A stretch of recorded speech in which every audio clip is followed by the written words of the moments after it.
راه رفتنم خوابیدنم حتی نگاهم، من هیچ کارم این روزا دست خودم نیست. من گم میشم این روزا بین خاطراتت، جز غم کسی این روزا با من هم قدم نیست. من از غرورم این روزا چیزی نمونده، وقتی که سر رو بالش خیسم میذارم، تو روزهای خوبیت من پیش روته، برعکس من آینده خوبی ندارم. تو از گذشتت هیچ چیزی بر نداشتی، اصلا نذاشتی غم تو دنیات پا بذاره، برعکس من توی گذشته گیر کردم. دنیای تو با من یه دنیا فرق داره، من دم به دم دلتنگ روزای گذشتم، چیزی که واسه تو اهمیت نداره.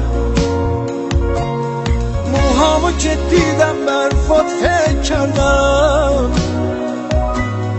تو زندگی عشقی دوبار فرصت نداره.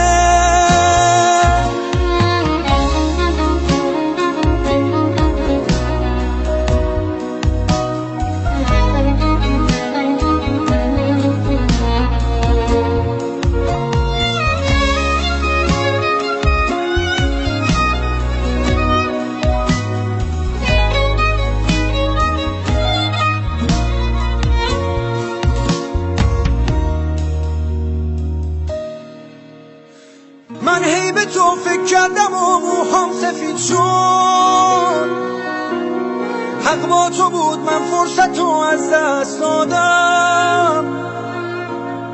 تو بهترین بخش تموم زندگی، دست خودم نیست که تو موندی توی یادم.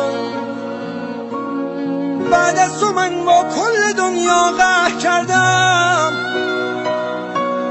من روی لبهام خنده ای بی تو ندارم.